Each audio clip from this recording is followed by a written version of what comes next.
Welcome back to another episode of Mojo Talk Radio. And today I have one of our favorite returning guests, Michael Ballard. Michael Ballard is our, I'm going to say, in-house resiliency expert because he knows how to bring the goods around, moving us emotionally from the places we get stuck in our heads, hearts, and minds, and unearthing what it is that blocks us into a more powerful state of being. Michael, welcome back to Mojo Talk Radio.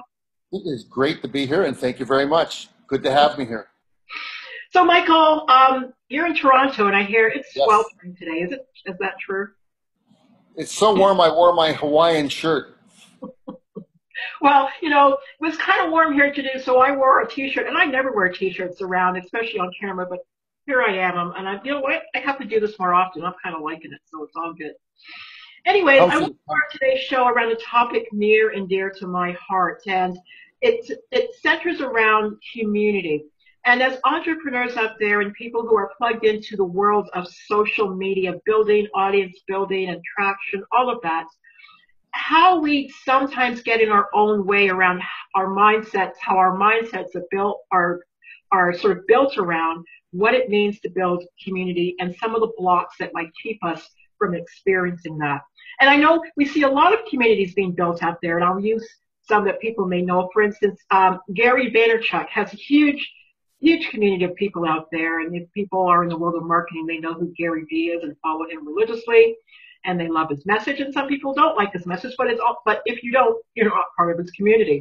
And there are so many communities like that of people that are growing the followings by the millions, and then they have more grassroots followings of people who have members in the hundreds of thousands, and smaller communities than that where they're just tens of thousands, or hundreds. And Michael, you have a hopping community of about over 3,000 in your resiliency on Facebook. People interested in what is resiliency, how to be more resilient, how to support others to be more resilient, and it's a safe place to be.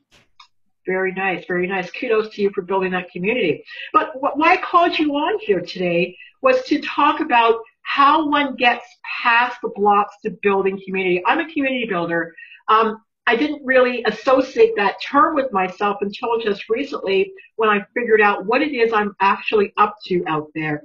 And it's about building community. I'm a connector. I love bringing people together. I see someone with a problem over here. I see someone that can provide the solution. And my thing is obvious, is to bring them together so they can go off and make smoke rise. It's just obvious to me to do that. And just recently, Michael, as you know, I started a space called the Mojo Syndicate, where I'm bringing like-minded people into a deep interest space where we can climb and spiral up our dreams together. And so this is where we sort of kicked off the conversation, Michael, is what prevents people or scares people from being engaged in community? What blocks the sharing and the growing? I think there's several things that stop us from sharing to grow. I think there's the fear of rejection. There's potentially the fear of I'm not good enough to participate.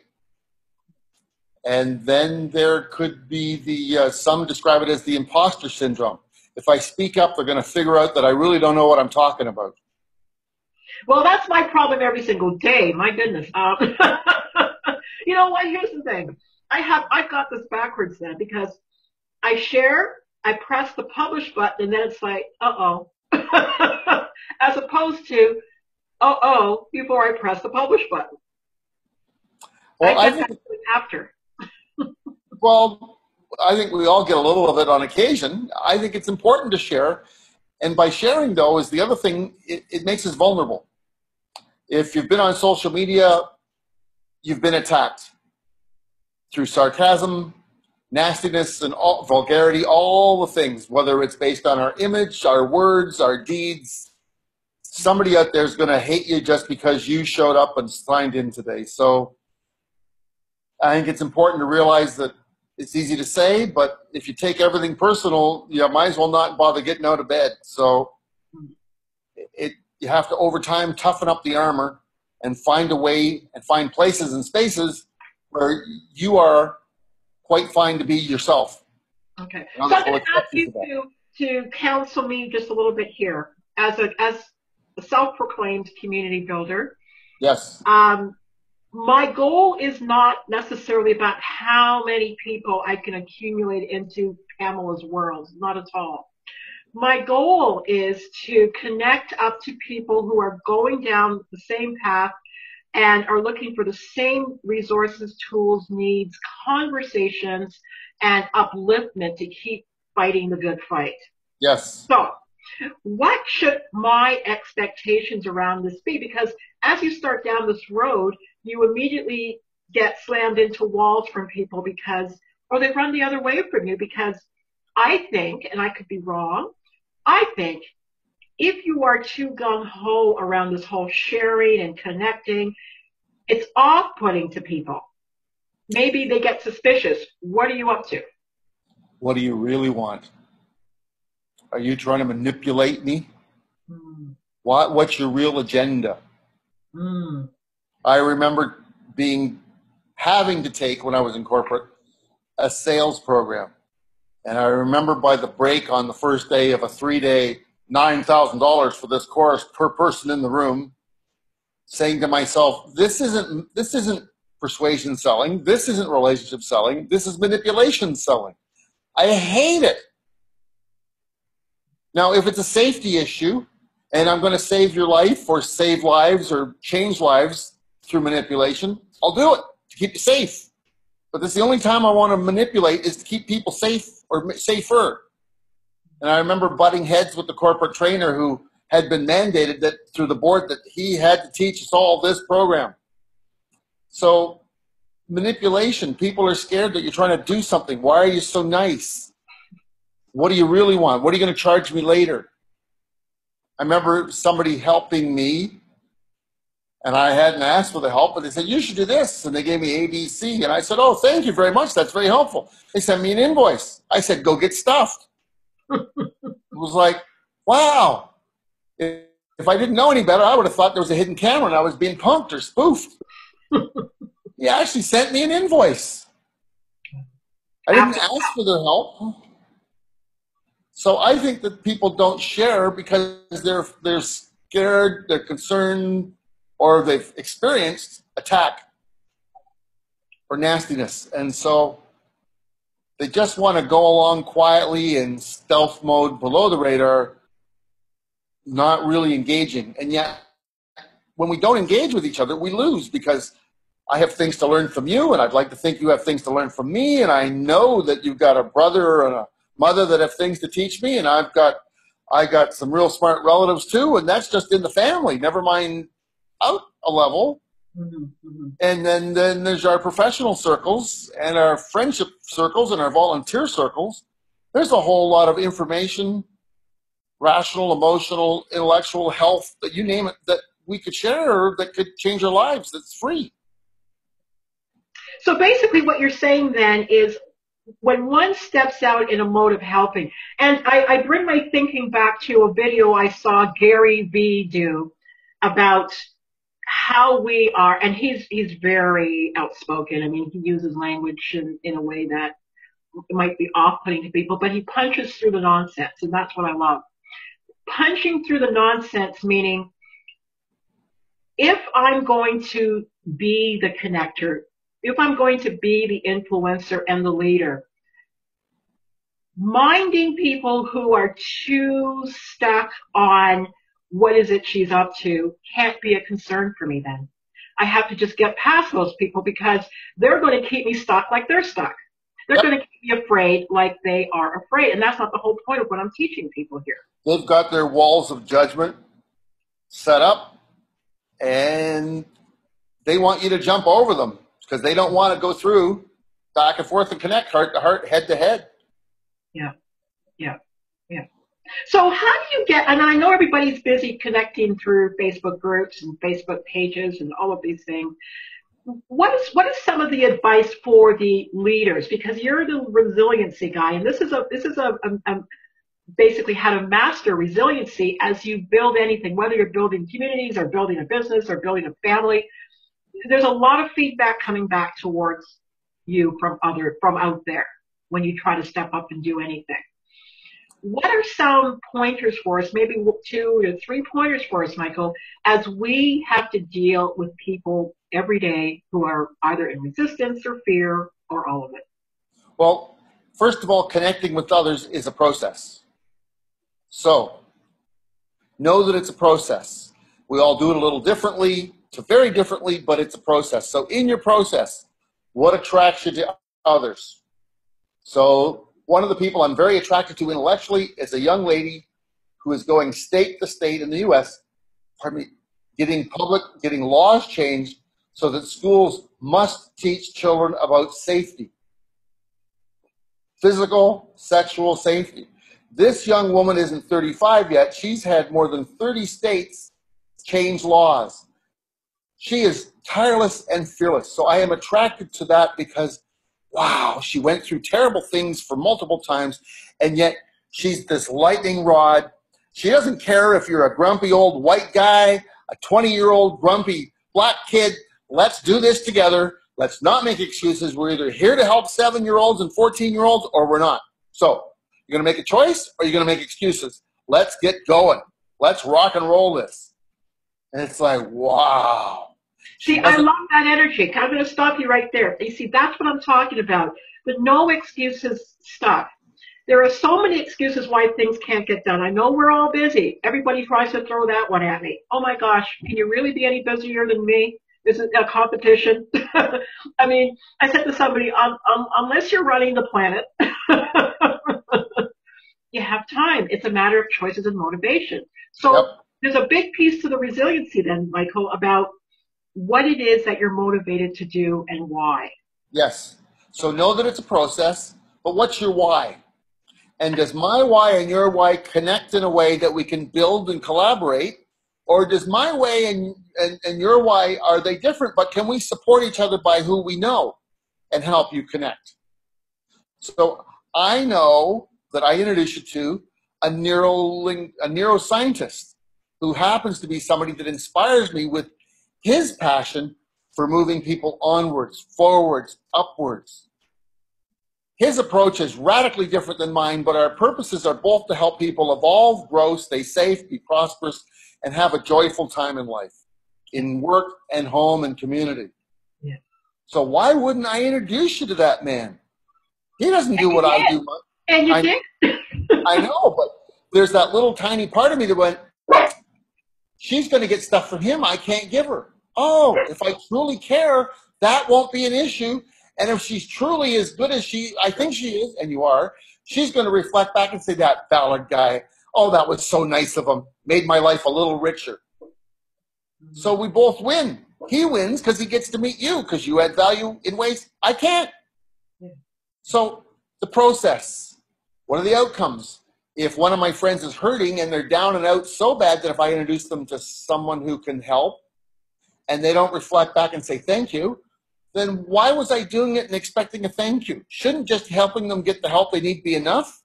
Why was I expecting rules to be followed of engagement where they always have to say thank you, preferably in a note in the mail, to go back to the 1960s? No. If they really needed help and I helped them help and they healed or they moved along and they have less pain, then that's enough. You did your job. I did my job for being on the planet. And for anybody that's watching this, yes, I'm a little intense, but it's my 4th chance at life due to some big health issues. If you see me in the bathing suit, it looks like Zorro and I had a fight with a pitchfork and a garden spade. I almost lost. For the viewers, Michael bounced back from death a couple of times. Was it 2 or 3 times, Michael? This is my 4th chance.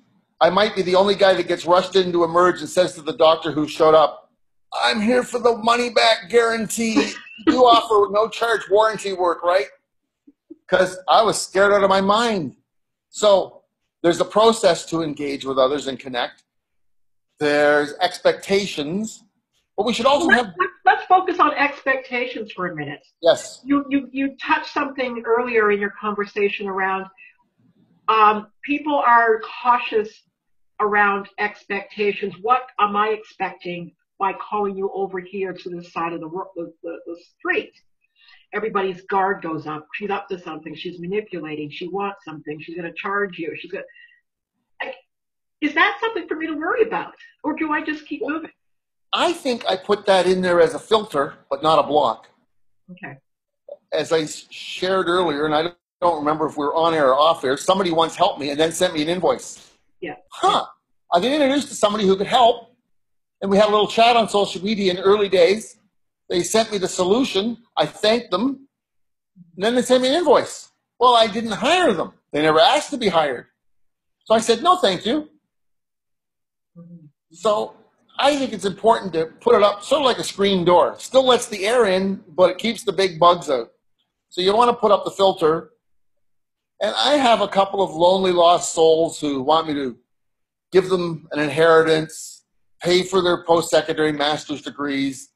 And I'm like, no, I can be respectful. I can be friendly. That's not what I'm here for. I help a select few in my family. They help me, and we stay focused. I can't help 100,000 people. I'd like to be able to, but I'm not able to. Mm-hmm, mm-hmm, mm-hmm. And I support a charitable group online that invests in women in agriculture and women in manufacturing and micro businesses. Mm-hmm. That's how I invest. Mm-hmm, mm-hmm. So there's a process. There's the boundaries we have to have. As soon as I get asked, or as soon as I get sent inappropriate pictures, it's a block. I get asked for money, it's a block. Although if they're young, I assume that the pictures I see are really them. If it's a student at university, I explain I can support you emotionally, but not financially. But if they keep asking, then I say, I've had this talk with you 3 times, 3 strikes, you're out, goodbye, block. Yeah. A couple have found me through other means and asked forgiveness, and we've reconnected, and that's cool. Mm-hmm. And so we have to have our boundaries. Yeah. There's a couple of grandmothers out there who have been very respectful and introduced me to people that have been big influences in my life, which I'm forever grateful, because I helped a grandmother or grandfather with a grandchild with behavior issues. Mm-hmm. I did it for free because the child deserved the help. Yeah. So Yeah. boundaries, expectations, there's a process. So, Michael, let me ask you this question then. Do you think people are more respectful or value a sort of hardcore sales business approach more than a collaborative, inclusive approach? Are people still too suspicious of the collaboration thing? I think that that's a real personality cultural issue on which one you like. My business background is all about sell, sell, sell, collaborate. And I turned the model on its head, and head office went, you haven't lost any customers in your 10-year career here. No, because I didn't try to sell people after a couple of years. I realized that if I collaborated and cooperated and helped them solve other problems outside of my job, then suddenly the sales just happen magically, if you will. So if you're my customer and you have staffing issues and I helped you with staffing issues, suddenly you were like, oh yeah, you needed to show me something. Send me what you think will work.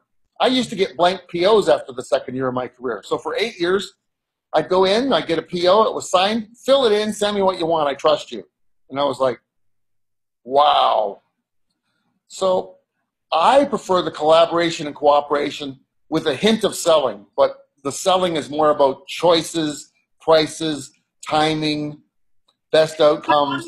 On the other hand, I mean, we can collaborate up the yin yang, and people are doing that. They're spending all kinds of time relationship building and this building and that building. Meanwhile, this is still about building a business. You Yes, still have to get the money through the door.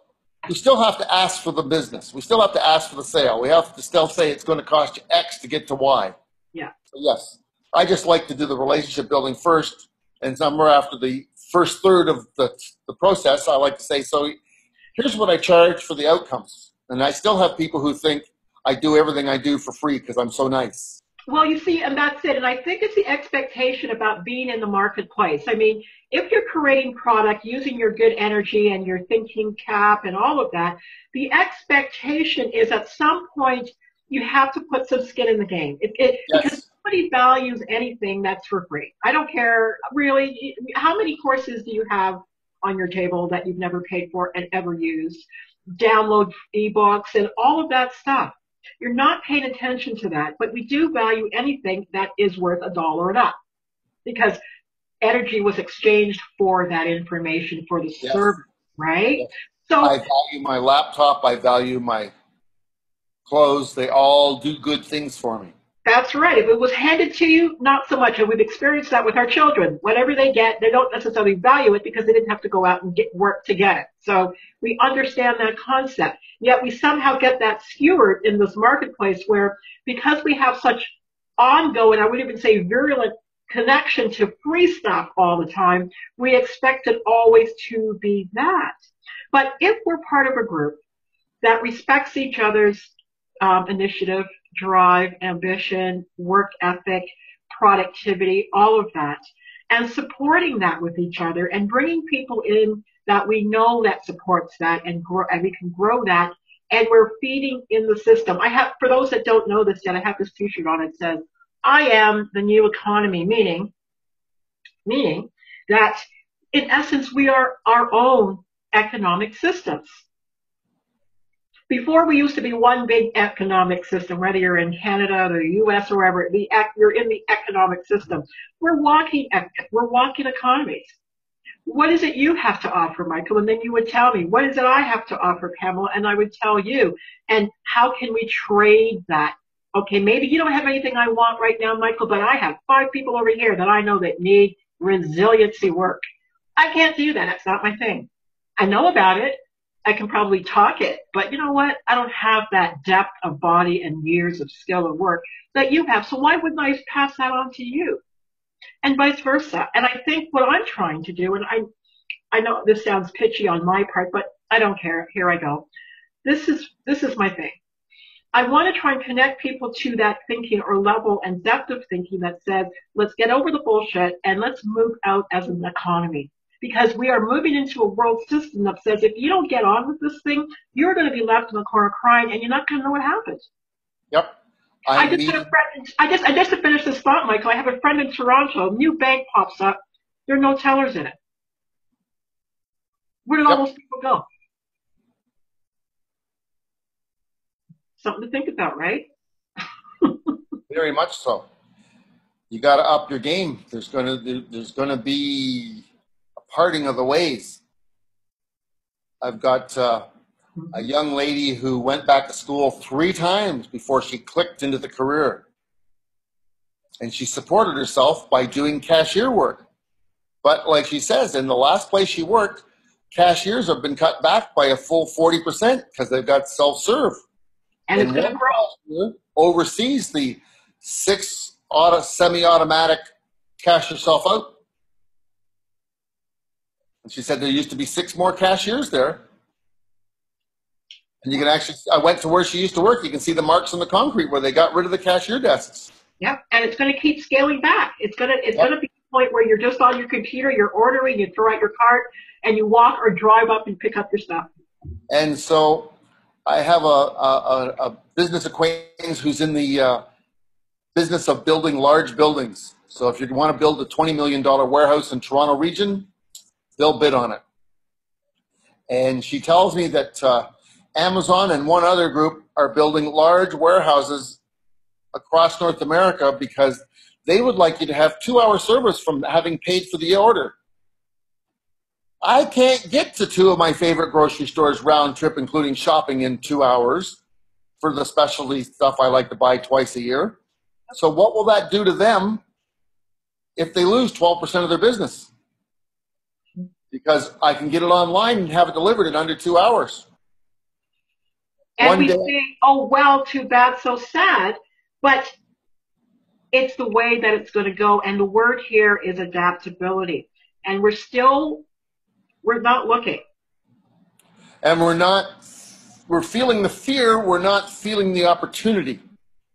And this is beautiful, beautiful, Michael, the opportunity to get together, use our resiliency powers together as one, because maybe I'm really in fear mode. I really don't know what's going on up there. Maybe you're a little bit further ahead. You can say, Pamela, this is what's going on. I can help bring you through. Let's have a conversation, a live chat, whatever it is. But how are we going to do that if we don't know? Everyone's looking at the news saying, oh, too bad, so sad. And as long as it doesn't touch me, I'm good. It's going to touch everybody. It will touch everybody at some level.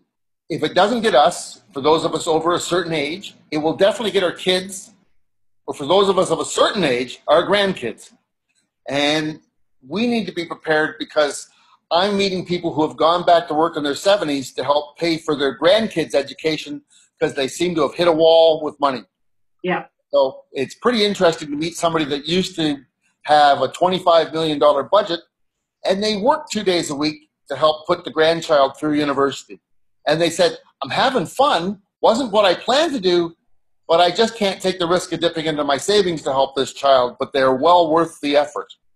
So we take it one semester commitment at a time. You get the grades, I'll get the cash. Very nice. But again, collaborative thinking. Absolutely, because as this grandparent told me, she said, my education was paid for in part by my grandparents.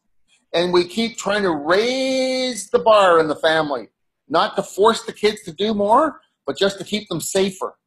We don't care what they do as long as it's legal and safe. We want them to be safe. So deep sea diving for a living, we're not too big on. It's a highly risky career, as anybody that knows that's investigated it. Absolutely. So it's that collaboration to help lift each other up. And the old word about net and working. You're building a net to keep working. But I'd like to think that we also help elevate and raise up. Elevate and raise up. And there's so much that we don't know individually. As a group, we can move out powerfully. It's not that we lack access to the information. It's what information do we particularly need to do what we have to do. Yes. And how do we use the information? Two of us using the same information might implement it so different. You get dramatically positive results, and I get, yeah.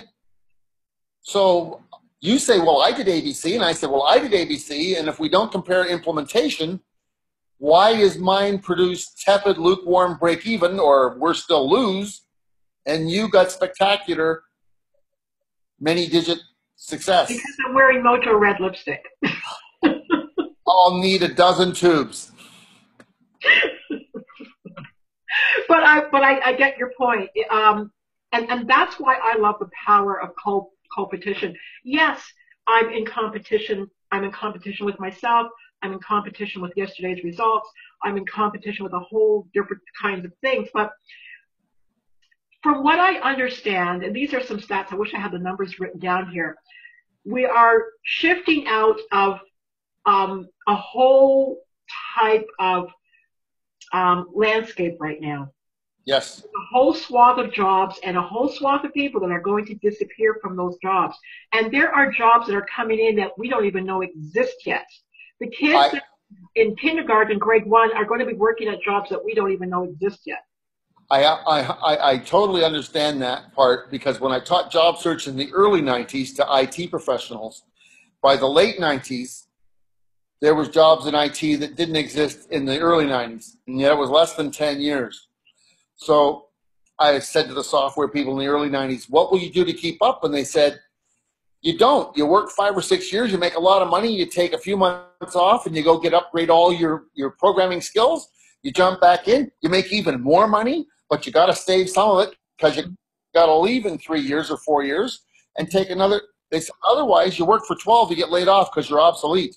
Yeah. It's like, can you imagine our grandparents or great-grandparents thinking that after 10 years of working, you were obsolete? Well, that thinking it doesn't work anymore, as we well know. But again, the reason for the whole sharing vulnerability and resiliency factor that we are talking about here today is how can we help ourselves? If you want to talk about security and protecting selves, security and protecting selves is finding those communities that can help foster the missing pieces and gaps that we don't even know that we have.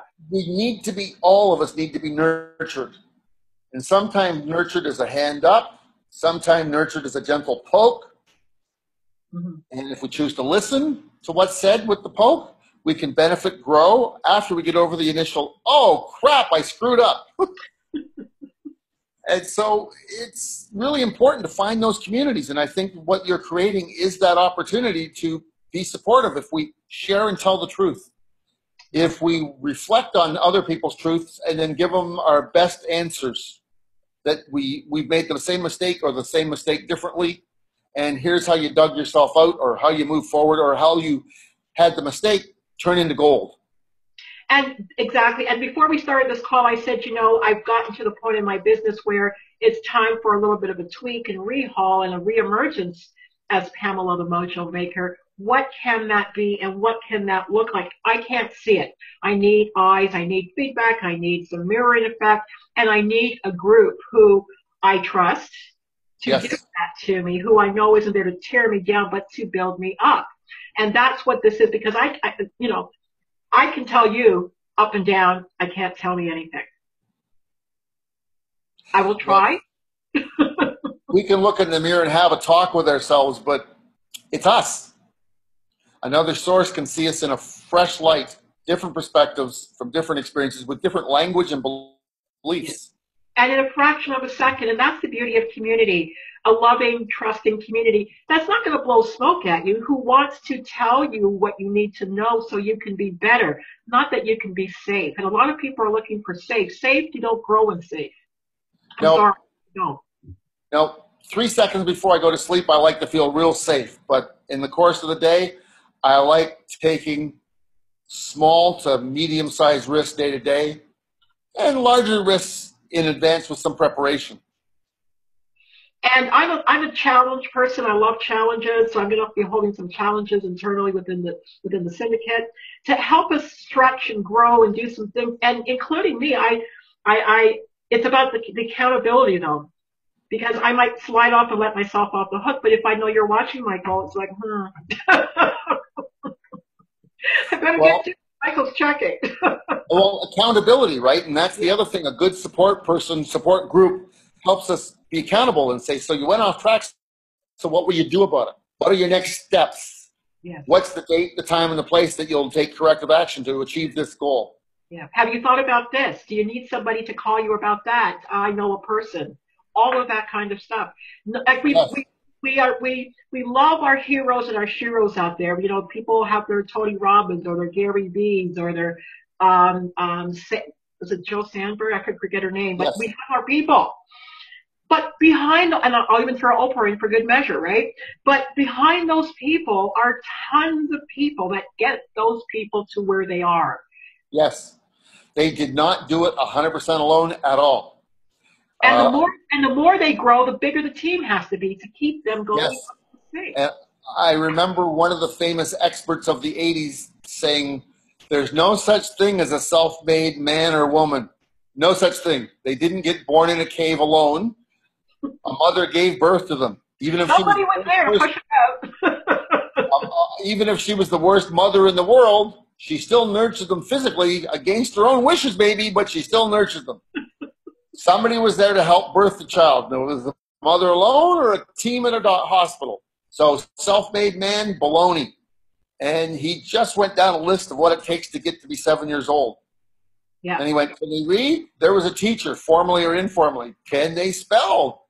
And he went down this list, and it was like, so when they got to 21 and said they were self-made, they were lying. They were lying. Did you eat? Well, there was a farmer and a grocery store and a cow that had to die on your behalf. All these things had to happen for us to do what we have to do. So in a nutshell, Michael, this is really all this is about.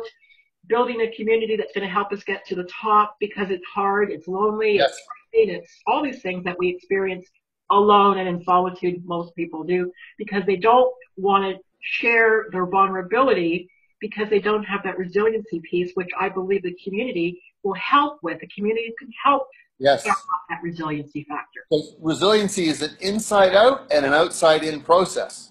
Yes. And a lifestyle. And so by having a supportive community who helps you stay accountable, also on occasion says, why do you even talk to that person? Don't let them do that to you. You are far too valuable to yourself and us to allow them to keep doing this to you. Yes. So sometimes our community will actually help us set our boundaries a little tighter and set up standards a little higher than we might ourselves, because, well, yeah, but no, don't do that. Yeah. So I had a couple of very people in pain, we'll call it, and leave it at that. And they got a lot of my time, and then somebody made me realize that I was investing 2 or 3 hours a month being their unpaid therapist when they weren't going to the appointments they should have been going with the licensed experts. So I said, until you've gone 3 years to them, we're done. I can't keep helping you because we're just going in circles. You need help from them. Then I'll willingly give you some time, but you have to be willing to commit to stay to the process. If you don't stay to the process, then it's like, wow, how to free up 3 hours a month. Silly me. I once heard it from a good friend who's very wise that they overcare. That's a nice problem, but it's still a problem because you can give away a lot of time and it's great to nurture, but if at the other end it's more like a vacuum cleaner and it's not moving anyone forward, it's just circles around the drain. That's right. That's right. So, Michael, I want to thank you for joining me here today. And we're going to keep talking, but I'm going to be pulling you more into the syndicate for some really crisp, finite talks. This is a more general forum here, but inside we're going to like really hone in and hammer down and drill down into some deep stuff.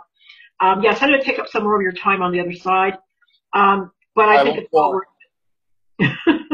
But thank you for spending time here with the Mojo Talk crowd. It's very appreciated. You're always, I love that you always say yes when I ask and you bring the vids. I know you're a busy guy, so thank you.